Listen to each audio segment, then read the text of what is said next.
Okay.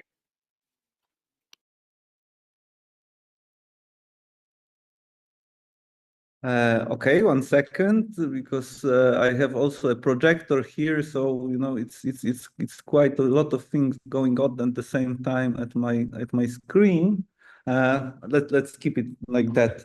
Hello everyone. Thank you, Krystian. Thank you, Ivan, for inviting me. And I'm super happy that the SCRG is starting a new season of these seminars. I'm super happy to deliver the first talk and to share some insights from the study that together with Krystian, but also with Olga, who is here with us in the audience, we are currently investigating. As Krystian already said, this will be mainly historical case studies about the role of the Polish Committee for Scientific Research in disseminating and developing the discourse of excellence in a very interesting period of the 90s, so during the time of transition from the state economy, state planned economy to capitalist economy. But I would like to start with a broader framework before we move on to the historical case itself. And to do so, I would like to frame the general problem of the origins of excellence discourse in Poland in two narratives. Just to have some kind of juxtaposition and say why investigating the development of excellence discourse is beneficial when we approach it through some kind of geopolitical dynamics informed mainly by inspirations from world system theory. So, of course, I am now as Krystian said, in Torun doing teaching. Torun is part of excellence initiative. Krystian and Ivan are in Adam Mickiewicz University in Poznań. They are also part of excellence initiative university. So in Poland, basically, we are all very excellent now, and it's like this kind of talk, of excellence seems to be like everywhere. It is very tangible in the sense that that our institutions like to name themselves as such. But actually, when we are like more critical and serious and start to asking question, okay, when does it happen? How does it happen that this term made such a powerful entry into the Polish system? We can take sort of two avenues that to some extent at least are quite conflicting. Some, and such studies have already been done on the discourse of excellence in Poland, can claim that it is the best idea is to go with the neo-institutional approach and to simply say that the discourse on excellence in Poland is an effect of adopting a global script of excellence. So, it's a product that was developed in the Western Hemisphere. It was imported as a global script to Poland. If Poland had any kind of agency, it was how it tried to fit it into the local context, right? But the agency is more about adoption, while the excellence is ready-made, and in that sense, just adopted, brought from abroad. We can, of course, take the second avenue and try to look at the origins of the excellence discourse, more informed from the world systems theory and unequal power relations in global academic system, or even to say it broadly in global system in general, right? And say, okay, in that case, it's not that excellence is only adoption of a global script, but discourse on excellence in Poland, in that sense, reflects some kind of epistemic subordination, not a voluntary convergence. I would like to take the second route, but hopefully also through the through the case that I will be presenting, complicate it a bit and show it that even more nuanced approach is needed when we try to bring the semi-peripheral condition to the table to understand this historical process. So why taking the second route? I mean, why should we try to understand excellence through geopolitical dynamics at all? I mean, before moving to Poland, I would like to shortly just draw your attention to the broader history of excellence discourse and highlight that basically the history of excellence is a history of changing dynamics within the global system, right? So if we take just 3 snapshots from this long history of the discourse of excellence, because it spans basically across the whole 20th century, we can look at the first snapshot. So let's say we can take a look on the prehistory of the excellence discourse. That is, we can take a look on the work done by American psychologist, namely James Cattell, who for many is the one of the true founding father of bibliometrics. His idea of excellence was developed also in a context of global relations, global hegemony. Basically, what he was interested in is to prove that American psychologists are advancing, are making progress against, at the time, still hegemonic social sciences, humanities in Europe, especially in Germany. So he took a reference point in Germany and measured the success of American psychology against what he perceived as hegemonic at the science at the time, to prove that, okay, we are doing better because this is our point of reference. If they are our reference and synonym of success, then we can measure this progress against them. Then, like the true origin and when the phrase excellence really took off, so Cold War America or post-war America in general, again, this kind of discourse is mobilized very precisely in the geopolitical context, namely the competition between 2 empires, the USA and the Soviet Union. One of the key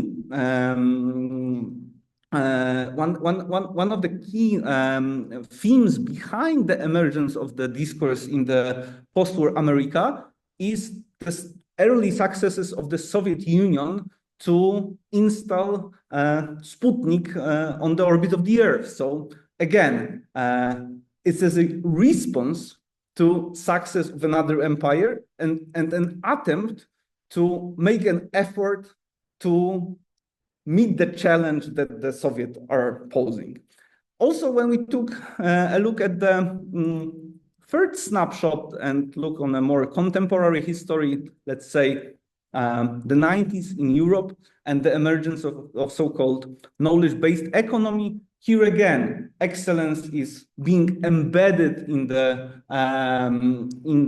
discourse, especially European Union discourse, in the context of making Europe the most competitive economy in the world, right? So basically, whenever we look in the history of the discourse of excellence, the global dynamics is already there. It is necessary to make a sense of how this kind of discourse appears in the first place. So this is this reason, and building on this in what follows, and by also introducing the historical case of Committee for Scientific Research, I will try to demonstrate how these geopolitical dynamics shape this development of excellence in Poland, but also what I will try to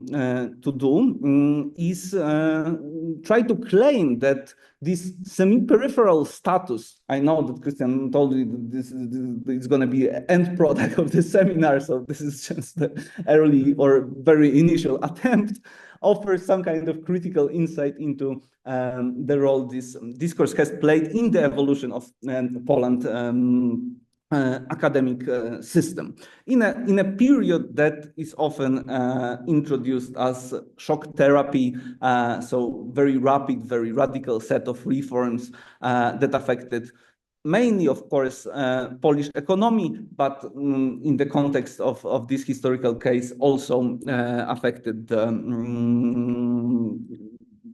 Polish science and Polish science system. So, okay, when we are talking about Committee for Scientific Research, what was it? Because I know that many of you are from different systems, so probably by its own name, this is not very much telling. It is a very interesting institution that basically was created in 1991, so just after, basically 2 years, 2 years after the end of the real socialism and basically at the very beginning of this transition period, which is so interested because of its organizational structure. So first of all, there is a question of how the committee was organized, and it is interesting because it had a hybrid way of being organized, in a sense that on the one side it was a bit like a ministry, because the head of the committee, the chair of the committee, was part of the cabinet. But on the other hand, it is more of an intermediary body, because it had a huge number of representatives which were elected in democratic elections from the academic community. So this hybrid nature of being, with the one leg on a sort of the side of the government, but the other legs going like strongly into the academic community. This is one interesting thing. Another interesting thing is that this institution was supposed to oversee basically all matters around Polish science. Mainly, it was supposed to do two things. So setting national research priorities, but also, and for our story, this is most important, it was supposed to be allocating public funding to both basic and applied research, which were still distinct after the real socialism in the organizational structure, but had the one source of funding from the Polish Committee for Scientific Research. I mentioned funding because it will play a key and crucial role to understand how the excellence discourse will emerge within this story. Okay, so together with Krystian, with Olga, in a broader project we are doing, we are getting familiar with all sorts of discourse that this institution produced over the course of its existence. And one thing that is quite obvious from the interviews, from the statements they produce, is that they see their task, although nominally it is limited to allocating funds, right, creating some kind of science policy, they see their task as something much bigger, right? There is a certain dream of modernization within the discourse that these people produce, that they are starting from a certain point, which is a point of departure, but it's negatively charged. We start as a Polish science system with all the luggage that we inherited from the real socialism that is heavily weighting us down. We have to, just like the economy at large, transform ourselves, modernize itself, and reach some point of arrival. Basically, it is very interesting because for the people that are in charge of the committee, it is very clear from the outset that let's say it is clear for them that they stand before a very unique historical situation. A historical situation that is not only unique for Poland, but basically that as we in the 90s are moving towards this, we can call it a knowledge economy, or they even sometimes call it civilization of knowledge, that Poland can either jump on this train or stay behind forever, right? So there is a very unique historical chance to make a leap out of time that we are already lagging, but now we have a small window of opportunity to get on this train and hopefully escape our conditions that we were forced to be in because of the luggage of real socialism. But again, what are the instruments of this kind of modernization? Of course, it is here that the excellence discourse plays the key role and enters the scene. Hence the next slide. Excellence and engineering selective catastrophe. What I mean by referring to selective catastrophe is a quote from the first head of the Polish committee, and unleashing social Darwinism is also like, this is exactly the type of discourse these people are using. They are talking a lot about natural selection in science and the survival of the fittest. But the tool to fulfill this dream of modernization, excellence becomes something that embodies this dream. So first of all, we have to get rid of the luggage, right? That I was talking about in the previous slide, that we inherited from the previous system. And to do that, we, of course, have to eliminate easy money for both individual researchers and institutions. We have to create new conditions in which they will be forced to adapt to the new conditions. Because if the easy money will continue to flow in, then people will be people and they will stick to the behaviors that they are used to. And we have too many of the types of behaviors, right? That is producing this sort of lag.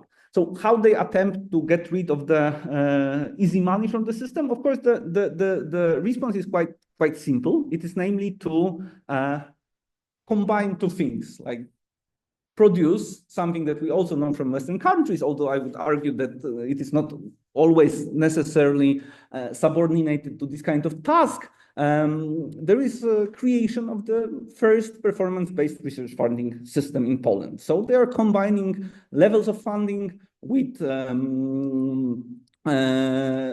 evaluating the outputs and conditioning the funding on the outcomes that are produced. By doing so, of course, they are, first of all, are able to identify what they hope will be the beacons of this dream, that is centers or islands of scientific excellence in otherwise big systems with many inherited problems. But then again, not only identify the best ones, but also by underfunding, create a set of conditions that will force restructurization and adoption of new types of behaviors, right? And by restructurization, I mean several things. I mean, I will mention this briefly, as this story will get even more complicated. But by restructurization, I mean both institutional restructurization, that is taking some steps to be better adopted to function in the free market economy, So, for example, force institutions to think more of commercialization, find funding from the economy at large, and so on. But also restructurization on a more individual level, producing new types of subjectivity by creating the very first competitive funding system for individual researchers. Polish researchers are basically teach competition at the time. This is, of course, thought of as a sort of transitional policy, right? A policy that will help us to get from the point that we are starting and get us to the point that that we want to head towards. Of course, that's what exactly becomes in this very process problematic, because what was appearing as something transitional becomes something naturalized and basically becomes a sort of status quo. But more on that note in a second. So I would like to highlight first of all two things that in this kind of discourse of excellence as a transitional tool to getting us to our points of arrival. Namely, I would like to try to name some kind of contradictions that this discourse allows us to highlight, especially when we refer to the geopolitics and the semi-peripheral condition of Polish economy and also science system. So take a look at the discourse, at the quote from Professor Krzeski. Professor Krzeski was the first head of the committee. He says, science policy, when it comes to basic research, very simple rules apply. Whoever is good gets support. This is the only policy that should be applied in basic research. However, when it comes to applied research, I ask, how can any science policy be created in a situation when the country's industry is collapsing, right? So already he's saying that for basic research, we have a very simple policy. This is excellence. But at least for applied research, we have a huge problem. Why? Because our structure of funding it's what actually becomes our own measure of semi-peripherality. Because for the people who installed this system, it was obvious from the very, very beginning that the ratio of the funds from the public budget and the funds from non-budgetary sources, so namely from the economy, should be the other way around, right? They look a lot at the developing countries, already developed countries, they looked at the Western countries and say, okay, in Germany, in France, in US, like majority of funding for science is coming from the economy. There is something wrong here when we take a look at our budget sheets and we see that virtually we have only public funds at our disposal because economy is either not interested, or it is simply collapsing at this very point of time because we are in the early 90s. So one of the worst time during this transition period. And here comes a sort of a kicker, right? The same year, basically, what he says, we lost the battle over the provisional budget. We already know what extrapolating this level of funding for the rest of the year would mean. It would mean the collapse even of the best, a non-selective catastrophe. Therefore, we must win the war over budget, right? So what Krzeski is highlighting is that basically what he wanted to achieve, so this sort of selective catastrophe, right? Destruction of the luggage that we inherited. So all the practices or the structures that were inherited from the previous system, they were doomed to fail and to be destroyed. But the best they were supposed to be safe from this process, right? And they were supposed to be safeguarded. But now we are at the point where even their existence, their ability not only to produce research of good quality, but their existence in general of being active in science is at risk. We move several years in time, and this story again produces very simple simple results, right? Now, two quotes from Andrzej Wiśniewski, who was the first head of a committee. Again, not all is lost. The train have not fully left the station. We have some opportunities to jump on the wagon, but it's becoming very late. We are already in 1997, right? So we are 5 years later. Like, people are already moving. The train is running, but we can try to make some adjustment. We can make some effort and maybe hope to join them. Maybe we can catch up with them.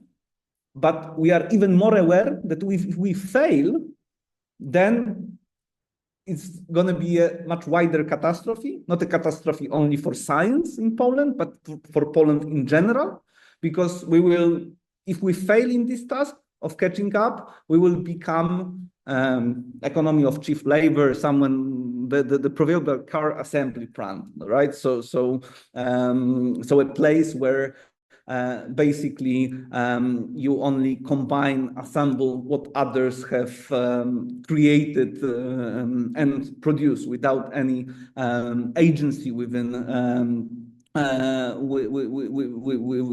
of that sort. The fears are real. There is a sense of opportunity, but there is a lack of agency. Why? Because it is impossible from the perspective of the head of KBN, even when being a part of the cabinet and even having some, at least theoretically, some kind of support from the academic community, it is not possible to affect, to have any kind of agency on, or real agency on the economical structures that are needed to modernize the science itself. So there is no, and this is quite already apparent for the people of the, let's call them the third generation of committee, that this modernization of science can happen with some kind of modernization of economy and vice versa, right? Those two systems are too tightly connected to dream about finishing this dream of modernization without sort of synchronizing the two. So if this is not possible, if it is hard to think about agency in this term, what we are left out? We can take a look at the second quote. If we refer to efficiency, for example, how many dollars one publication in reputable scientific journal costs us, it turns out the situation is excellent. Our publications are produced with the lowest expenditures. Science, given its financial situation, is doing quite well. Claiming that it is dying goes beyond the bounds of objective truth, and that serves no cause, right? The same person giving this statement in the very same year that he is giving the first one, right?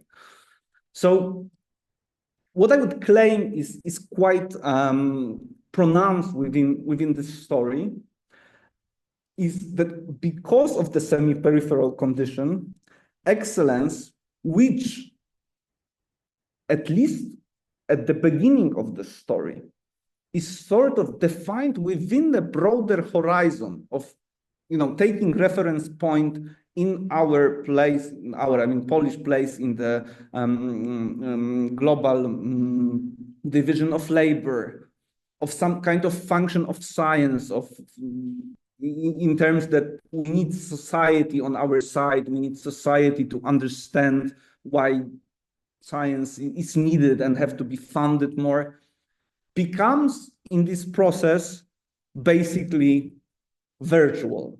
And this is what hunts us to this day. But this very story is a story of severing the connection that allowed us to think about modernization of science as dependent on the wider process of modernization. It forces us to think about the only viable way we can participate in science on semi-periphery, that is participation without autonomous agency, because not having economical in the sense of economic structures, but also social in terms of some kind of autonomous relation with our own society, relation that provides legitimization for science. So what we are left out with? Yes, we are left out with this notion of excellence, of producing excellent publications, of creating excellence universities, and in that sense, following the global script that the now institutional people claim. But this story is not in this sense a story of adopting something ready-made. It's a story of failure and impossibility of moving one without moving the other. All right, I will pause here. Thank you for your time and this opportunity. I'm now happy to see Ivan speaking. Thank you. Thank you very much, Jakub. It was a slight overstretching of the time, but we are fine. And right now we'll 30 minutes. I mean, could be worse, but sorry. Could be worse. Yeah, sure. Okay, thank you very much for this contribution. Let's take a look on what Ivan wants to contribute and convince us to. So, Ivan, the floor is yours, and yeah, you can even make it bigger if you want. Yeah, great. Turn your microphone. Okay, do you hear me? And do you see the presentation? Okay, cool. So hello, everyone. Thank you, Jakub, for the presentation. I will just provide a short rejoinder to what have been just previously said. I call this rejoinder how the disbalance in the academic world system gets typically reinforced, and it's just a comment not only about the presentation that we just heard, but also, let's say, a framework for our seminar series, as well as to our forthcoming or prospective book, as Krystian mentioned. When we were thinking about the framework about this seminar, we defined several spheres or fields that basically reinforce the disbalance in the equality in this field. And if we compare them to what we just heard, we can draw several parallels with the Polish case, but these fields could be used also to interpret other situations across the globe. So we defined 6 of them, but of course it can be expanded, and it's not restricted only to these 6. So the first one is basically the question of history, tradition, and academic dependency that we've heard on the Polish case. Basically, we know that the key elements of academic system is are never coming from nowhere as a result of certain tradition, the certain tradition in knowledge production, the certain tradition in publication patterns, certain patterns in different disciplinary contexts. Recently, well, actually for a while already, scholars started to consider the questions of the disbalance in the world system between the global north and global south, the colonial implications in this field. In case of Poland, there was also connected to the geopolitical changes that started to appear after 1989. And it is often inspired by such changes, that they often influence the decision-making in science. And usually scholars, if we will take a look at the discussions across the globe, mostly discuss the conflict between autonomous and universal patterns of knowledge production and science policies, whether we should focus on our unique ways of how we do in science, or we should jump to this international train that will bring us to the state of the world science, let's say. Of course, it is accompanied eventually with the path and academic dependency issues, because if some system has been replaced by the other, it means the previous system would still have certain influence on how we are doing science. This leads to the standardized academic career trajectories. And here, I believe the idea of so-called extroversion is useful, presented by Pauline Hotonji. It means that the certain ideas of how science is done was formed in a very particular context of Western/Northern countries and in the global North and the Northern world. And it means that scholars outside of this area, let's say this region, need to focus on the tradition of knowledge production that have been formed outside of their area of scientific socialization. So it also influenced the situation in the field of in the practice of academic employment and strategies of funding search, because people who are not familiar with these practices are forced to follow these patterns in order to be successful scholars. So it leads to the situation when you eventually need to publish in internationally visible journals in order to be internationally acknowledged scholar. And if we are talking about the journals, of course, it is extremely connected to metrics and eventual publication pressure, right? We can often hear like real science exists only in international journals, which eventually leads to downplay of locally significant publication outlets, because we know that science is not only done in English and it's not only done for international audience, it often focus on local problems, local issues. But is sometimes affected by the sole focus on impact factors, SGRs, quartiles, and desire to be successful based on these metrics. So sometimes it leads to the situation in certain national contexts where the research evaluation is solely based on Web of Science and Scopus, ignoring the actual quality of contribution and academic reputation of certain local journals. It can be the other way around, actually. Like some national systems strive to implement the opposite approach, totally rejecting them while claiming that they focus on solely locally invented ways of the research evaluation. All of these factors lead to the publication pressure, and publication pressure eventually leads to, well, to a certain extent, to predatory publishing to keep up with the need productivity level in certain national contexts.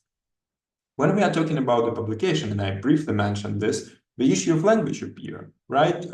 Be visible, publish in English. And we are talking in English right now. English is a way of how scholars communicate internationally, but it doesn't mean that the science is done only in English.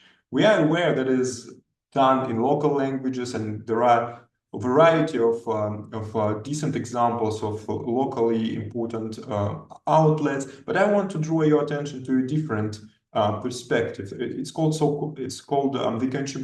incommensurability of the terms, meaning that certain terms cannot be universally applicable to solve local problems. So scholars discuss the idea that basically discuss the question, can we interpret local problems with the international universal concepts?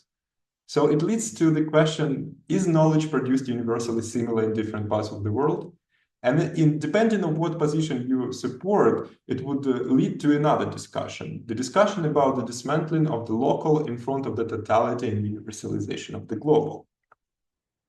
Another dimension that I would like to mention here is the epistemic dimension. It may be not super visible in the presentation of Jakub, but it will be visible in other presentations that we will have during our seminar series. So another question is knowledge equally available to be produced by different groups of scholars? And of course, there are a variety of different sources and literature that actually prove that it is not equally available, right? We know the history, we know that there are certain patterns of marginalization of scholars, and they are a range from the history of the disciplines, of different disciplines and in knowledge production. So the idea of so-called epistemic justice in science emerge, and scholars start to rethink the ways and the mechanism of the restoration of the justice in this field, the restoration of attention, let's say, to certain groups of scholars who were marginalized in the past. And here, people are mostly discussing the issue of the objectivity, because usually we think that scientists should be very objective, to think at the subject outside of the box, that they need to be not engaged with the subject that they are talking. But actually, there is a wide literature on the topic of so-called engaged knowledge and the situated knowledges, inspired by the feminist studies mostly, and scholars such as Harding or Haraway, where the situated knowledges are considered as actually an advantage of the partial perspective, let's say.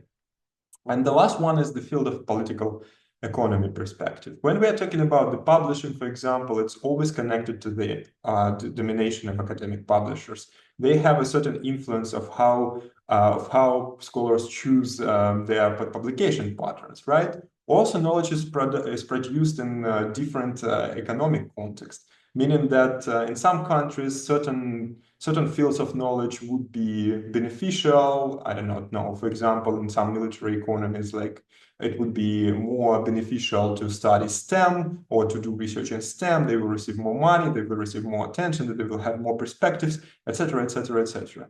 And the last point is the brain drain, and also the imposition of precarious postdoc form of employment, meaning that it's rather obvious that early stage academics, postdocs, need to face the reality where they are going to constant short-term fellowships, or maybe to short-term positions in order to secure certain funding in order to do science peacefully. So these are the topics that we will be discussing here. And if you are interested in them, you're more than welcome to join us in our other seminars. And I think here I will stop, and we should start the Q&A session.